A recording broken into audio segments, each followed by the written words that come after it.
Welcome to the Coping Podcast, where we share strategies for coping with the stressors of life, especially the difficulties of parenting. And here is your host, Dr. Lee Weiss. This is Dr. Lee Weiss. I am the host of the Coping Podcast, where I feature top experts on topics like raising healthy children, parenting, and so much more. Past guests include therapist Ben Kessler, dietitian Lara Field, and many more. Just a quick disclaimer, the information provided is for educational and informational purposes only. This is not intended to provide mental health treatment and does not constitute a client-therapist relationship. The information provided is not a replacement for being assessed and evaluated by a licensed professional and is not intended to replace mental health or medical advice. So before we get into today's topic, I wanted to introduce today's guest, who is both an impressive and accomplished professional, but also a dear friend going back to graduate school. Dr. Cira is a licensed clinical psychologist who has a specialization in trauma, sexual abuse, and motherhood, and predominantly sees adult women. Colleen is a certified clinical trauma professional and is also certified in EMDR, which is a specific therapy technique for treating those who have suffered from traumatic experiences. Colleen founded a group practice in Chicago called the Cira Center for Behavioral Health. And most recently, Colleen has started to offer meditation groups and is teaching others how to be more present in their lives. Please check out her website at ciracenter.org, spelled CIRA center.org. So thank you so much, Colleen, for being here. I think the topic of meditation and mindfulness is so relevant to our audience of parents, especially because we're just all juggling so much, running really busy lives. And it's not easy to even know how to slow down and be present.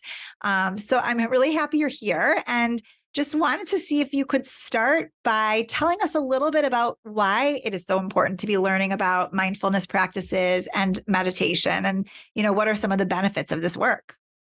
Oh my gosh, I have so much I want to say about this. Thank you for having me, Lee. I'm happy to be here and talking about this as always. In terms of meditation and mindfulness, I think there's so many misconceptions about what these terms mean. And because there are so many misconceptions and because they are so antithetical to how many of us do life these days, I think many of us can experience a resistance to them. It's like, oh, my brain doesn't work like that, or I don't have time for that. And I really profoundly understand those feelings. And it's almost like saying, I'm so dirty, it doesn't make sense for me to take a bath.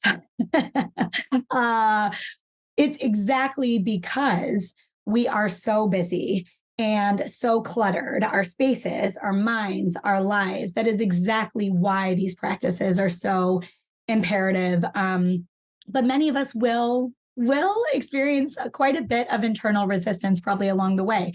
So if that's you, listener, just know that's really normal. That makes sense. And maybe stick with us and give us an open mind. Right. And it's, part of why I'm excited to hear from you, Colleen, is that, and I have to call you Colleen instead of Dr. Cira because we met before we were doctors. So it's too unnatural. But no, I think part of what's neat is to think about ways we can incorporate mindfulness techniques into our busy days that don't necessarily look like the traditional, what you think about when you think of like someone, going home. And I think that's part of what makes what you do so unique is that you get it, that not everyone can do that practice, although it's wonderful if you can, and that there's other ways to incorporate it too. Absolutely. So a couple of things there. The first is that anyone and everyone can do meditation. It is a practice.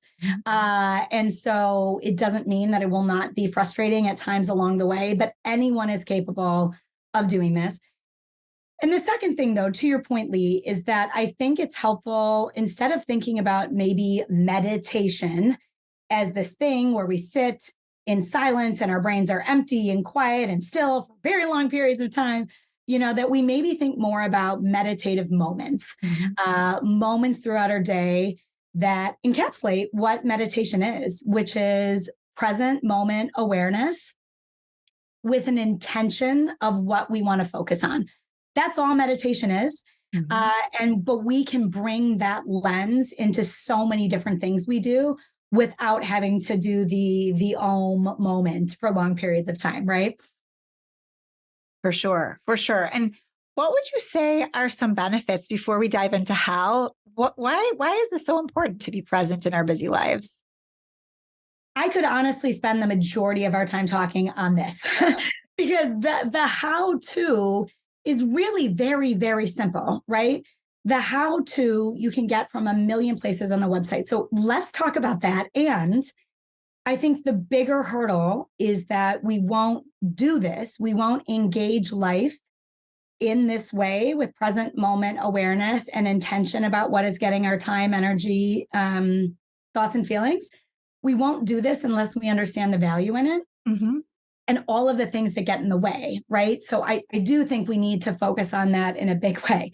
Right. First of all, I don't want to get too science-y, right?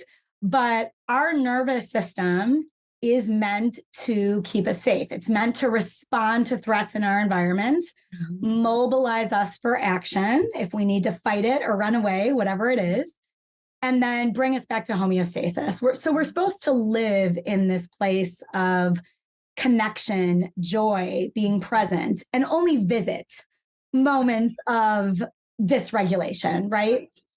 All of which is biologically correct, predictable, and normal. But the problem is that our world keeps us kind of living in a space of dysregulation where we only visit connection, present-mindedness, joy, et cetera. And so that is really damaging. I could talk for hours and hours and hours on all the ways that living in this nervous system, this stress response damages our mind, body, and soul. But suffice it to say, living in a stress response sets us on a path to disease, illness, and death, right? And so we want to live more in a space of homeostasis, connection, and meditation, again, or meditative moment, being mindful, etc. Present moment awareness combined with intentionality that allows our nervous systems to reset. And the resetting of our nervous system is what allows us to live longer and healthier lives, bottom line. Does that make sense? Totally. And what's interesting to me is I'm thinking back to like the very beginning of COVID and how everyone was sort of shocked at how slowing down in a way felt really foreign, but really good. And everyone was sort of like saying, no matter what, right, when this is over, I'm going to maintain parts of this experience of less scheduling and less running around busy lives. Because I think for many parents, especially many people, but many parents, it seems like you said, the normal is the running around like a crazy person and just never taking a moment to breathe and sit back and relax and be present. So I hear you. This is really important. It's so, so important. And it's not just important for our mental and emotional health. It's imperative for how we show up in relationships. And I know most of your listeners are parents. So it's imperative for how we show up in relationships with our partners, with our children, with our coworkers. And it's also imperative for the health and vitality of our physical bodies. That, you know, if a car never hits the brakes, if it never is parked, we will run out of gas. And then when we try to run with busted wheels and no gas in the tank, terrible things wind up happening to the car, right? And that is normal and predictable. It doesn't mean anything is wrong with the car. It means we have not been tending to the car as we've needed to. And so while most of us are great about our oil changes, we're really not so good about tending to ourselves and what do we really need in order to show up in our lives and in our relationships in a way that feels good to us. And it's interesting too. I think a lot of parents are incredibly attuned to what their kids need, incredibly devoted to getting them everything under the sun that they might need for their, you know, best life and their success, but not necessarily paying as close attention to their own needs. That's right. And that's that's such a good point, because there's no good or bad here, right? Like our brains love dichotomy. They love black and white, but there is no right or wrong here. It's wonderful that parents, we are in an age of parenting that is far more intentional, where we have access to so much more knowledge and wisdom and resources that we can do better for our kids than all the generations past, right? That is lovely. And so much of parenting is about who we are and not what we say. It's about showing up a certain way rather than teaching a certain thing. And so if we're saying all these things, but we're running around and we're perpetually stressed and we're perpetually losing our temper and not short on patience because we aren't taking good care of ourselves, it doesn't really matter what we say. Because, as you and I know, so much of communication is nonverbal, and the majority of communication is nonverbal. So our behavior matters. How we're showing up, how we're taking care of ourselves or not, that all transfers to our kids, whether we like it or not, whether we want it to or not. So again, I think there's a lot of motivation here to get really curious about who we are and if we are embodying the things that we want our children to know and walk away from our homes with, For sure. For sure. And I always think about that old adage, put on your own oxygen mask first. And as cheesy as it is, it's true. We forget. We forget to do the self-care that is so important in order to help, that trickles down to our children as well. So It's great because today you can talk to parents about how they can incorporate this for themselves. And I'm sure their kids will also, whether it's directly from the parents teaching them ways to incorporate it or just the modeling, they'll be able to learn too. That's right. And just one thing to quickly add on to that, Lee, sure. I don't want any of us beating ourselves up over the fact that we neglect ourselves, right? Because the fact of the matter is, taking good care of ourselves, it was very deliberately trained out of us, right? All the messages that we get about parenting and especially motherhood and how we define good mothering is exclusively about self-sacrifice, right? We get told over and over and over again in direct and indirect ways that she who sacrifices most is the epitome of a good mother. And that's just a narrative that's been around forever. And we won't get into all the reasons that still exist. But I think it's a helpful thing to remind ourselves of, that we didn't get into this habit of neglecting ourselves out of our own free will. It's been trained out of us. We've been taught we need to constantly give, constantly nurture, put our energy out here. So this is a reminder that that message is garbage. And that all of that love that we put into so many people and things outside of us, that we are worthy of that too. And not just so that we can keep pouring in other people's cups, but we're also just worthy of that. Period. Yeah. No, I love that. I love that. It's true. It's kind of part of how we're socialized from early on. Right. Right. So I guess, maybe you could start, Colleen, by telling us how you personally got interested in meditation for you and what it's done for you, kind of your own journey. Absolutely. So this is, Lee already knows this, but this is a deeply personal story. And so just prepare yourselves for that. Essentially, I think like so many people, especially women with children, I think I had fallen a bit asleep in my life. I was on the train. I was doing all the things. I graduated from my doctoral program. I got married. I bought a house. I had children. I was investing in my career. It's just on the train, right? Hitting all the milestones that we all get so accustomed to meeting, or that we should be striving to meet. And I think I fell asleep and just woke up at some point to a lot of discontentment in my life, feeling like I didn't even know who I was anymore. I'd just gotten so lost in meeting all these milestones and taking care of my children and being a good wife that I didn't even really know who I was anymore. And so I started meditating and journaling every morning to hit pause, right? And get curious about who I actually am, what I want. Why do I feel so irritated and resentful? I've got this beautiful life. I'm married to an incredible man. I have wonderful little people who love me. I have a home I'm proud of. I have a job I love. Like, I have this amazing life. Why am I walking around so stressed out all the time and irritated instead of grateful, right? And I wanted to get curious about that rather than just beat myself up for like, you should be more grateful. I wanted to wonder why.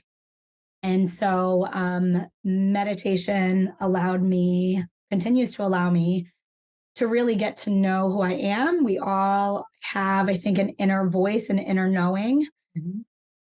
That if we stop long enough to listen, it has all the answers that we're looking for. And stopping to listen and actually, it's like pausing to take the time and to be curious, like you said, about your own self too, and the inner workings. Yes, absolutely. And right. And so that whole process allowed me to start questioning a lot of things in my life. I started to question my marriage. I started to question my business. I thought I was maybe going to divorce my husband. And this is all coming, 2 years post-pandemic, right? So this was all really came to a head for me in December of 2021. And so I think between the pandemic and being forced to slow down, forced to deal with all the feelings that normally is so easy to distract myself from with life and everything that needs to be done. Right. It was a moment of real pause and reflection and deep inquiry about, is this the life that I want? And how much of this is chosen versus just what I've been taught to believe that I want or need? And what is it that I actually want? How do I actually want my life to look? And it's allowed me to, as Glennon Doyle would say, create a life by design rather than by my indoctrination. And so that's the role that meditation continue. That's how I got into it. And it continues to help me just stay awake and present in my life so that life isn't just operating with me in the background. I'm the one in charge of my life. I think of the word intentionality. It's like you didn't want to be on this hamster wheel, no matter how great the hamster wheel might have looked to the outside world. It didn't feel good to be in it. And so you had to get off of that, like the train or the hamster wheel, and decide with intentionality after being curious and pausing and reflecting, what really do I want? That's right.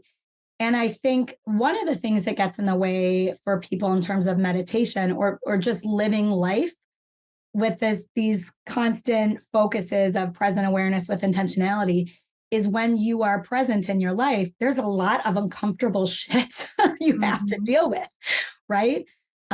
If we're not avoiding our feelings through consumption, if we're not buying shit or running around taking in all these experiences or eating our problems or drinking our problems away, if we're just present, it's uncomfortable, all the feelings that we will be forced to just kind of notice and grapple with rather than avoid. And I think it's easy for people to be scared of what will come up if they slow down. Right. Right. You have to have the willingness to observe your inner thoughts and feelings. And for a lot of people, that is intimidating. You're right, because it's easier to just kind of like quiet them with the noise of life. That's right. And there's so much noise of life, right? Yeah. It's easy to do. It is super easy to do. So this feels like instead of continuing to walk on this treadmill, where the treadmill is a treadmill, we can't get out of this life as it is, but it is turning around and walking the other way. And everything in life will continue to want us to go in this one direction, but we've got to decide that we're going to go against the grain and sit with some hard stuff and be curious about it and decide from a place of genuine authenticity and intentionality what we want to do rather than having life dictate the terms for us, which is what happens all the time. And I think there are plenty of adults out there who feel unfulfilled, they'll say. I have adult clients who will say, I feel unfulfilled. And so it's for some people, it may be that they're anxious or stressed or overwhelmed. And we think maybe they could, benefit from this kind of work in terms of just slowing down their body and, that piece of it. But it sounds like also what you're saying is it will also lead you to seek out a more fulfilling, rewarding life that is true for you. That's right. That's true for you. That's aligned with the essence of who you are, rather than simply filling and completing expectations that maybe you've been given by people who are not you. Right. So it's showing up in your life in a really, really, it allows meditation, mindfulness, present moment awareness allows people to show up in their life in just a way that feels so much better typically. Can you talk to us a little bit about the mind body connection and kind of like what this work does in terms of just the body and then also what it does for the psyche and for the mind? Yeah. So thank you for saying that, because the mind body connection is really the truth of what we're talking about. We've got millennia of this idea that the mind and body are separate, right? Thank you, Descartes. But that is not true. The mind and body are one, because while the brain exists only up here and the body is below that, the mind and the body are connected in a million different ways. The nervous system is one of the many ways that they are connected. And so there is a profound connection and tons of research that basically says they're one and the same. What we think, we basically create it in our bodies. What we think can take away problems in our world and in our bodies. They are one and the same. So let's bring this back down to reality a little bit. What research has shown is that when we are in a present awareness state, which is oftentimes we can get there through meditation or yoga or some practice where we allow ourselves to actually be in our body and less in our brain, less in our head, that our brain actually changes. And there are incredible things that happen. Our brain can change. That's known as neuroplasticity. So our brain becomes more has more plasticity, has more ability for change, can change more quickly, more effectively, more efficiently when we are in a meditative state on a regular basis. And this is probably connected to the fact that when we are doing meditation on a more regular basis, all of the systems in our body are humming along more efficiently because we're in that parasympathetic rest and digest connectedness state, right? Which is where we're supposed to live. Right. And if we're getting there more often through any number of ways, meditation, yoga, therapy, etc., that just means our body is freed up to heal itself, to fight off illness, to heal parts of our body that are struggling. So those are, I could go on forever about this, but I risk that we're getting a little bit too academic. Is there something more specific, though, that I can say for how it benefits folks? No, I think that, sometimes people present, let's say in therapy, with anxiety, and sometimes they don't know necessarily why they're anxious, but they can just say what they feel in their body, the actual sensations. And I think they feel like defeated, like, oh, well, so now I can't fix it because I don't know why. And I'm like, no. Let's just focus on that place in your body, meaning that by that in and of itself, that focus on that part of the body or the sensation, that mindfulness, you are still able to, let's say, slow it down or calm that down or, put your awareness there in a way that is healing. So I think people just forget. They're so used to therapy being, to figure out why and what to do and the thoughts. But a lot of the times, the very basic interventions that have more to do with the breathing and slowing down the body are incredibly effective. So I hear you saying there's incredible benefits to having your body in a more relaxed state. And for sure, the research is there as well. But even just focusing on those sensations, I think can be really helpful. Yes, that's so rightly, because I think the model that so many of us have been given is that feelings, anxiety, stress, overwhelm, sadness, rage, we've been taught that the feelings are a problem, that if we're having big feelings, something is wrong and something needs to be fixed, right? I think that's the model. That's basically the American model for feelings. And meditation, mindfulness, yoga, all of these things offer us just a very different, more ancient, more effective way to deal with feelings that's actually attuned with how our body works, which is simply that feelings are data. Feelings are information. It's our body trying to get us to pay attention. Right. They're clues. Yeah. They're clues. So if we stop and listen, to your point, we accept that this is the feeling we're having, and we get curious about what that feeling is trying to tell us rather than avoid it, push it away, drink it away, buy it away, whatever. That provides us answers that allows us to actually do something different in our life, set a boundary, have a tough conversation, slow down more, rest more, whatever it is, right? But if we stopped and actually treated our feelings as data and we listened and got curious about what our feelings had to say, the healing happens organically. We don't have to chase it. There's no problem to fix. It's simply something we need to be aware of. And now we're paying attention to it in a way that the answers will reveal themselves. Does that make sense? Very much so. Yeah. Very much so. Yeah. So I guess maybe you could start by diving in and giving us a couple of examples, very specific examples of how we adults, parents, can use these, how we can forge these meditative moments, as you said, in our busy lives. Like meditation 101, right? Not for the advanced, but where would you start?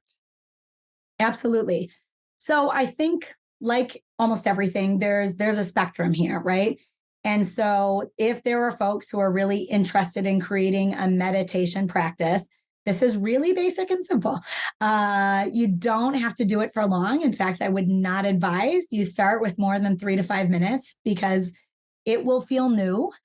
And as we know, anything that feels new will inherently feel uncomfortable. Our brains and our bodies, we like familiar. If it's not familiar, we are automatically skeptical. And so start with just 2, 3, 4, 5 minutes. I would start with guided meditation before you just try sitting and focusing on your breath. Sitting and focusing on your breath for longer periods of time is a more advanced practice. And that's something we should probably build our way up to. So, we can talk about it more at the end, but there are really great apps that are free, that offer tons of different meditations that focus on different things. They offer different types of meditation. You might gravitate more toward something called progressive muscle relaxation as meditation versus a loving kindness meditation. So I think that's another myth we need to debunk, is that there's one right way to do this. That couldn't be farther from the truth. Right. There are a million really valid, lovely ways. And so experiment, pick something that you like, and start with 2, 3, 4, 5 minutes. Maybe first thing when you wake up. But if not, then that's when I would really recommend it. Your morning sets the stage for your entire day, as you well know. So I would really recommend it in the morning, maybe before your kids get up. But if not, anytime throughout your day. Yeah, that was one of my questions. You kind of answered that. A lot of my working parents will say they're so stressed throughout the day and they have back-to-back meetings, let's say. And when should they incorporate this, even just focusing on the breath or doing a guided meditation? And I would say yes, it sounds like the first thing in the morning is a really great goal. But even if they notice the sensations in their body of stress, of feeling overwhelmed, they could probably, if they have a break for 5 minutes, use that 5 minutes in the middle of the day to reset too, right? Absolutely. And this is also where the fact that meditation is countercultural, this is where it shows up a little bit more, right? Because the world, again, we're on that treadmill, we're on that train, it wants to keep moving. And so the barriers that one will encounter to stop, slow down, and prioritize themselves, even if it's only for 5 minutes, there will be a lot of barriers. Your Slack will be going off at work. Your phone will be vibrating or chirping at you. Your Apple Watch is going to be like buzzing on your wrist, right? So just the act of pausing and taking 5 minutes, whether you actually pull up a meditation app or not, right. That's a feat. Yeah. That's a miracle. That's right. And go ahead. I was just going to say, this is kind of funny that what you're saying, as a parent, I feel like the other, it's kind of like that, again, that myth of what does it mean to be a good parent or to be a good mom, is that you have to be available 24/7 in case your child needs you. So I've had clients in my room, adult clients, where, it's during the day, their kids are in school and they'll say, I'm so sorry, my phone's on ring around just in case it's the school. And I'm like, oh my gosh, is your child sick? Of course. And they're like, no, just in case. And I'll say, obviously there's a chance, right, that the child might be sick in the middle. It's possible that the nurse would call. It's possible, but it's not likely. And think about all those days where the parent is living in this state of like, what if they call? I have to be available. Waiting. Giving themselves, I'll say, just give yourself the gift of this hour in therapy, right? And worst case, if the child's at the nurse's office, you'll figure it out afterwards. You'll turn your phone back on. But it's again, that idea of like, can we even give ourselves the gift of being present and turning our ringers off sometimes? Even that feels like maybe closer to a meditative moment.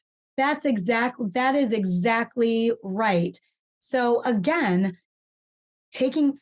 logging on to Calm and finding a 5-minute app, easy. This is easy. Right. It's all of the work that leads up to that. Are you carving out the time? Which means, are you giving yourself permission? And when you find resistance around like, oh, I can't do this, I can't do that. It's like, well, why? Mm-hmm. So the amount, I think, of curiosity that needs to happen around why am I having so much resistance to this? Mm-hmm. What are the messages I've got? Why is it such a big deal to take 5 minutes for myself? Is my boss really going to fire me because I'm not available during my lunch hour? Right. Which is a legal obligation of the state of Illinois. Is my boss really going to fire me? No. Is my kid something terrible really going to happen to my kid in these next 5 minutes? If my partner reaches out and I don't take the call, is anything really bad going to happen? So why do I feel that way? Right? I think that whole observation and curiosity is every bit, if not more important than the actual 5 minutes, right? Right. But we make those actual 5 minutes feel like the complicated part because it's very easy to dismiss meditation or taking 5 minutes for ourselves. And it's not easy to think through all of the different barriers that get in our way and why they exist and why they feel so powerful to us. That's a whole separate thing. Right. But it's inherently connected to this process, Right. And I'm curious if a parent were to do a guided meditation for 3 to 5 minutes, do you think they'd immediately feel a benefit from just that one? Or do you think it takes, again, that practice over time? Because yoga class, I feel like the people who are real yogis, they feel that benefit right away. Like they're in that practice. They walk in the door and you already start to feel like they've got this relief. But I don't know about those 3 to 5 minute ones in the beginning stages. Absolutely. That's such a good point. And I would even wager that the people who now say as soon as they walk into the yoga studio, they feel so much better, they've probably been doing it a while. Right. And my guess is that their first class, their brain was like, what the hell am I doing here? All I'm doing is stretching. If I'm going to take time to go to the gym, I should at least be sweating. Jesus Christ, when is this over? Right? Right. Like slowing down is not easy for most of us. And so, but again, part of the importance, part of the benefit is going through this ride, is going through the journey of noticing how crazy all of our brains are. They're all crazy. So I call it monkey mind. So even just noticing, even if you get to the 5 minutes and you're like, I didn't hear a word that was said after the first 5 sentences. I've been in my to-do list. I've been thinking through about my day, been worried about my kid. I've been stressing about this meeting, right? just the awareness that you were not present, this is good. Right? So one of the things I love about meditation is all the judgment that we are constantly doing of ourselves and others in the world. The only thing that, like, if you sit down and practice meditation, it is good. It doesn't actually matter. Right. What happens You in get a those star moments. just for being there. You got a star just for being there. Right. And so if we have to label and judge things, and it takes a long time to stop labeling and judging everything all the time, then let's label any practice as good. But you're right. You will feel perhaps frustrated, a little irritated or annoyed with yourself, because when we start to notice our monkey minds, that's a new experience, and newness is uncomfortable. So this is not to be done in a transactional way. And I think this is especially important for parents to hear, maybe especially mothers. This is not another thing to put on your to-do list and check off. Right. We can do it in that way, but I promise you, if it's done in that way, you will be like, oh, this is so stupid. Why am I doing this? And you'll stop. The value is in the regular practice of taking time to slow down and love on yourself, because ultimately at the end of the day, that's what this is. This is making an investment in ourselves. And we're not used to doing that. So it's uncomfortable. No, that's true. And, I was thinking about, from a parenting lens, when I incorporated, meditative moments and mindfulness, and I always think about sleep, because when my kids were little, I would do, kind of a body scan and the relaxation imagery just to kind of help them get to a place of calm, and with the goal of them being able to do that for themselves. And adults who have sleep issues, I mean, I do recommend, right, trying to do that progressive body relaxation, something just to kind of help calm the body. But I think that for kids, and especially teens, the distractions that you talked about are so much even more salient.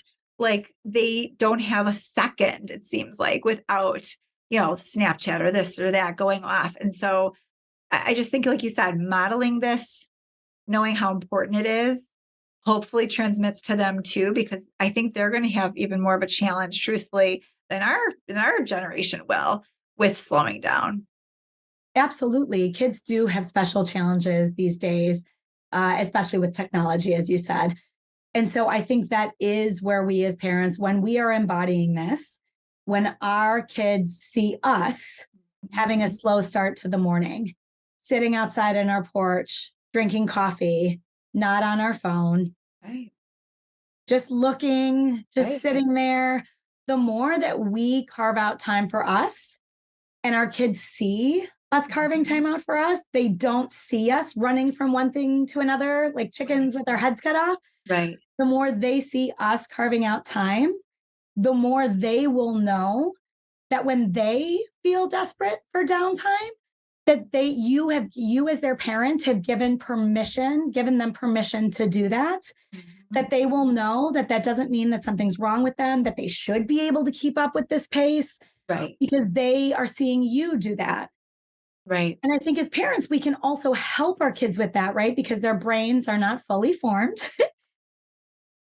They are going to be more prone to those dopamine activating activities like iPhone and YouTube and social media. They are going to feel more drawn into those things than us, because their brains are just building still. And so I think that's where it's really helpful for us to have some boundaries around downtime, right? And that can look like not overscheduling. That can include limits on screen time. That can look so many different ways. Right. Even just allowing kids to be bored. I know allowing kids to be bored. I'm bored. I'm like, okay, so like, don't avoid the feelings. Like that's okay. Right. It's not a dangerous thing to feel bored, But yeah, it's so true. We really. It's so basic, like you said, but we don't do enough of it in our culture and our society. That's right. That's right. And exactly that. It gets trained out of us. But this is the beauty of meditation. It allows us to wake up to some of these things that we do purely based out of habit, right?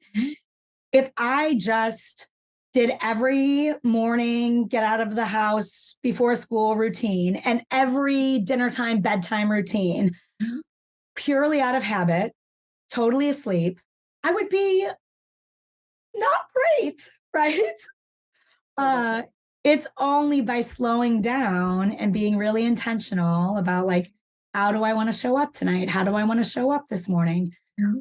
How do I want my kids' bodies to feel when they're at home in this house in my presence? Do I want them tense and stressed and like because of the pace or the urgency or what needs to get done, or do I want them relaxed? Right. And that ultimately starts with how my body is. Right.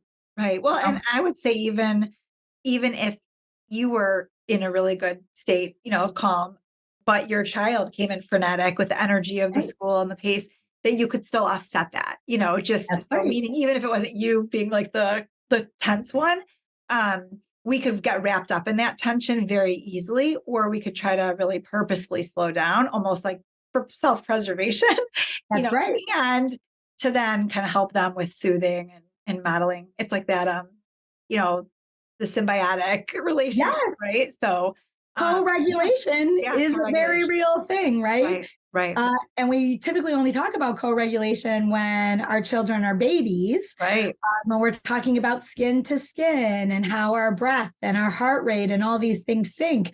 right, But that continues to be true. And right. that's not just with our children as babies, that's with our children as they age, that's with our partners, that's with anyone Totally. who is in the same room as us. We're tuning Right, forks. We right, tend to try to vibrate the same right. way. I like that. The tuning forks. Yes. So the best thing we can do in thinking about how are we affecting our kids, right, is take care of our own bodies. Mhm. Embody the state that we would love our children to embody. And just by doing that, it creates all sorts of positive domino effects. I love this. Okay, so guided meditation, 3 to 5 minutes. Yeah.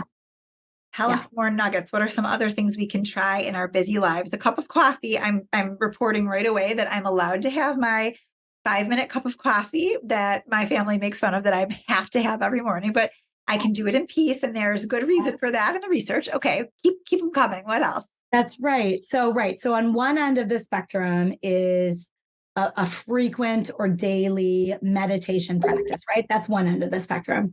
Mhm. The other end of the spectrum, though, is just trying to create more moments of present awareness and living your life in an awake and intentional way, right? And we can do that constantly. We can do that all the time.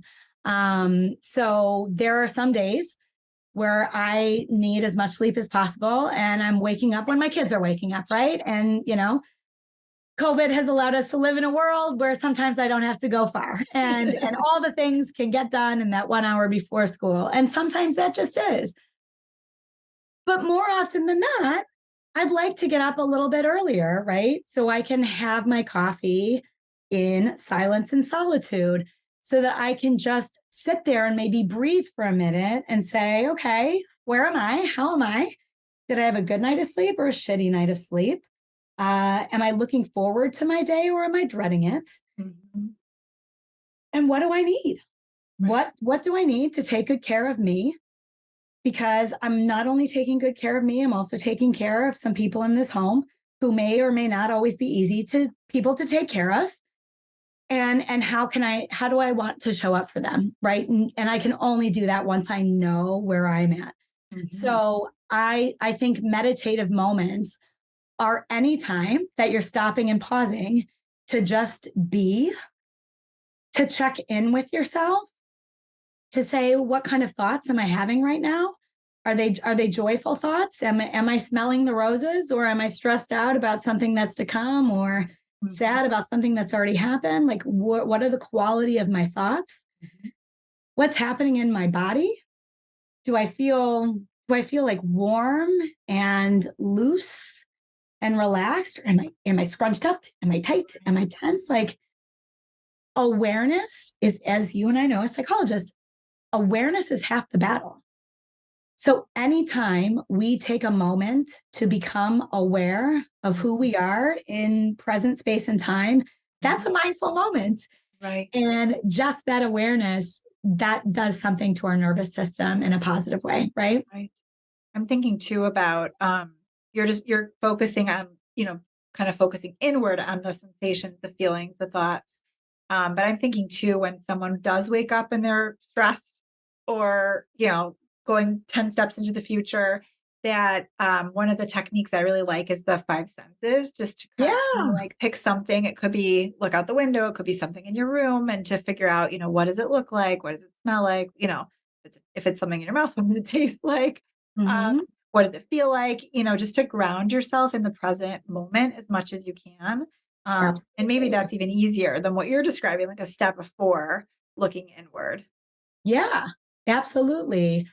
Anything that conjures presence, right? So if it's a few minutes to just mindfully breathe, if Hmm. it's a few minutes to just stare out my window and Hmm. daydream, right? Right. Right. A few minutes on the train where I'm not going to be scrolling some social media platform. Right. Right. You could even close your eyes. Imagine that, Right. Absolutely, Right. right? Like a few minutes of Right. anything where we are disconnecting from the world around us and coming back home to ourselves.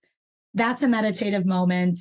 That does incredible things for our minds and bodies and souls. And Right. so we could Right. we could talk about a million ways that that could show up. I love this. Can you tell us, as a therapist, Colleen, how you've seen this work transform a client's life? Kind of when you've put that into practice for someone and why? Yes.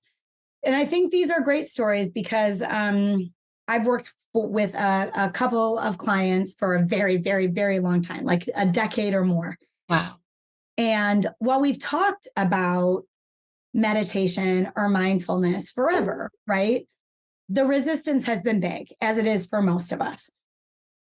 So it really wasn't until people started to deal with all the barriers to meditation and mindfulness to wake up to, why am I resisting this? What is getting in my way? Started grappling with this idea that I am not broken. I've experienced things that have created painful experiences and physical states in my life, but I am not the problem. I am not the broken one, right? Um, that is the only thing that's allowed people to actually engage in meditation in a way that they've experienced benefit from, right? Because if we just all run around reacting, if we're like, okay, I'm going to start my day at 4 a.m. and I'm going to do 10 minutes of meditation and then I'm going to go and work out.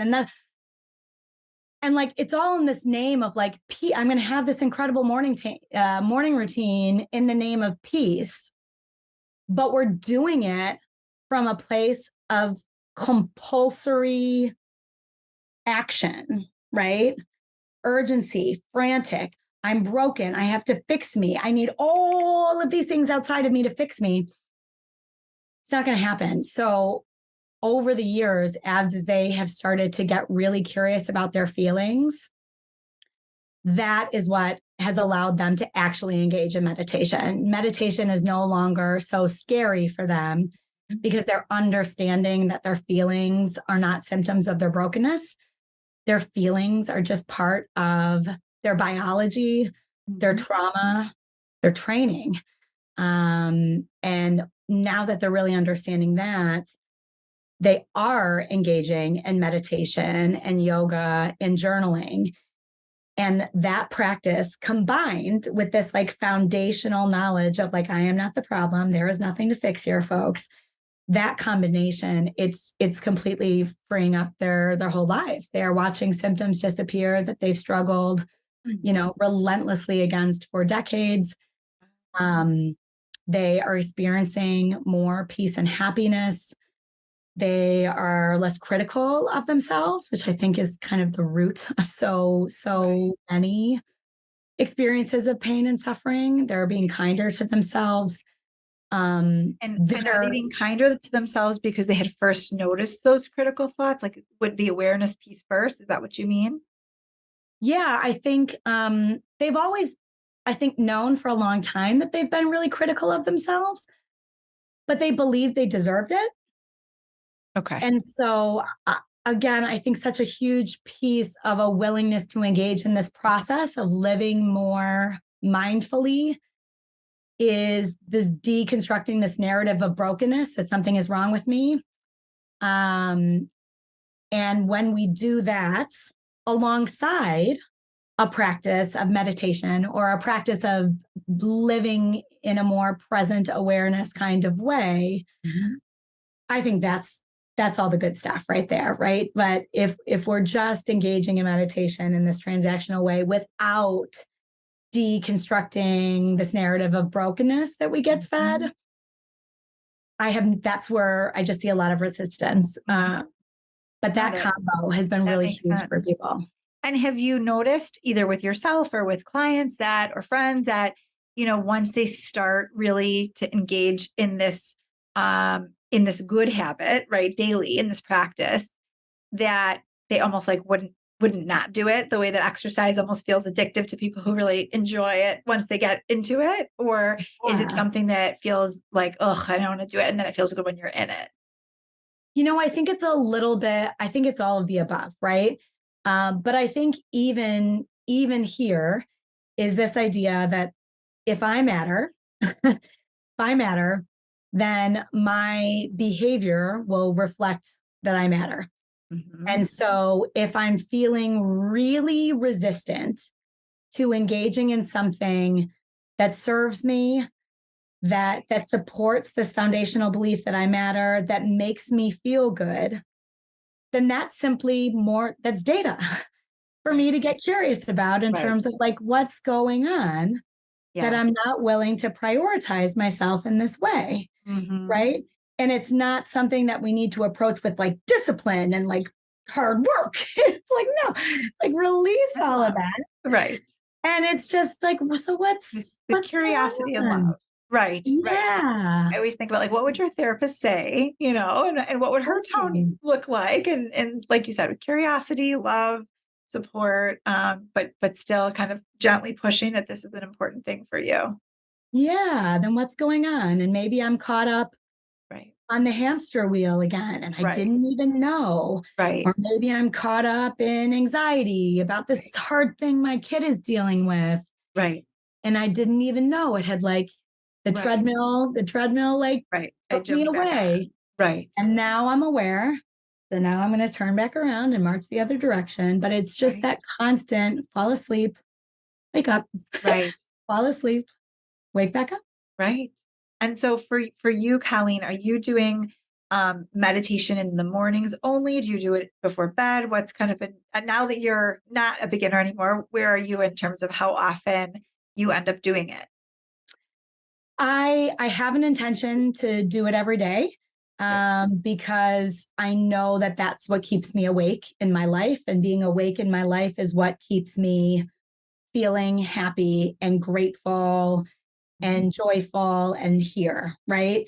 So I set an intention to do it every morning, but it's been interesting because what I recently realized is that I had set up this quite rigid morning routine for myself.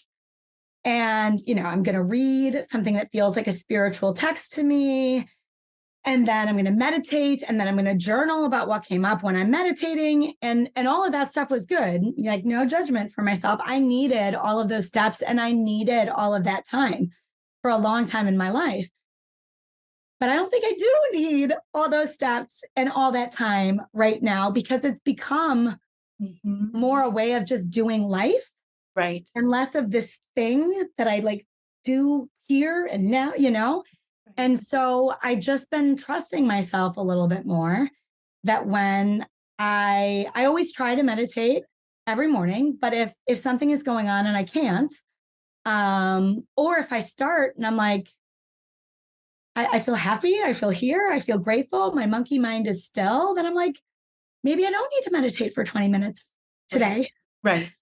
Maybe 5 is enough. Or maybe all I have is 5 now, and I'll check in later. And if I'm noticing the monkey mind and the activation, I'll make some time for it. But it's now become more a part of just like trusting myself. And I realized I was trusting the meditation and the journaling and all these practices outside of me. Where now I'm like, maybe I just get to trust me a little bit more. And meditation isn't a prerequisite. It's just it can be part of the vehicle, Totally.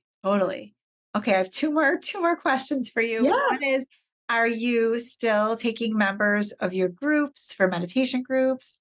Is that ongoing or is it a closed group that's already begun? Tell us what we should know about that. Yeah, so my meditation group is really meant to help people dip their toe into this in a way that makes it more accessible and make it less intimidating. Mhm. So it's an 8-week program. It's only 30 minutes because I know everybody is busy. We tend to start it before the day begins. So kids are out of the home. Work hasn't quite started yet. This is the sweet spot. Yeah, so it reviews several different kinds of meditation so that people can experiment in a loving community, can kind of figure out what works for them. So it is a closed group, but I'm always accepting names for the next one. So yeah, certainly people are happy to email me to get on that list for the next one. Yeah, and everybody has just said that it's just such a lovely way to start their day, to be in community with people, with like-minded people who are looking to be more present in their lives. So, Absolutely. Thank you for that. And then for the folks listening, I guess I wonder if there are, like you said, apps or podcasts or websites or, where they should go if they're interested in trying this out, maybe on their own for the first time. Yeah, definitely. There are so many great apps. So Calm is one, CALM. It's a blue logo and it just says Calm in it. Calm is an app. They have a free version as well as a paid version. The free one is totally fine, especially if you're just starting. Calm is great. Insight Timer is another really great app. And that's entirely free, enormous wealth of resources there where you can choose to donate. If you listen to somebody all the time, you can choose to donate to that creator. But it's a totally free app. So that's lovely. Those are the two that I have the most experience with, but I've also heard good things about Headspace. Yes. That Calm and Headspace are the only two I knew. And actually Calm, I don't know if they still do, used to have a Calm Kids companion. Oh, cool. So that was good. But again, I don't know. Some of them seems to have changed where they used to be free and now they're not. So this is helpful to know that the Calm is still free. Insight Timer is free and Headspace is also free. I don't know about Headspace. My guess is that Headspace has a free version where it's like very limited. And then a paid version. But again, it's a good place to start. It's a good place to start. It doesn't need to be fancy or overthought. And also, I have a consulting business in addition to my therapy business. And my consulting business is about individual and collective liberation and the place that meditation has in all of that. So there's definitely resources on that website. I'm going to be starting a podcast here soon where we're going to talk about meditation. So all of that stuff is available on my other website as well. Wonderful. Well, thank you so much, Colleen, for everything. This has been so much fun and so informative. And everyone, please feel free to check out more episodes of our podcast. Go to copingpartners.com and click on podcast and articles. And as always, thank you for tuning in. Thank you for listening to the Coping Podcast. We'll see you again next time, and be sure to click subscribe to get future episodes. And check out our podcast page at copingpartners.com.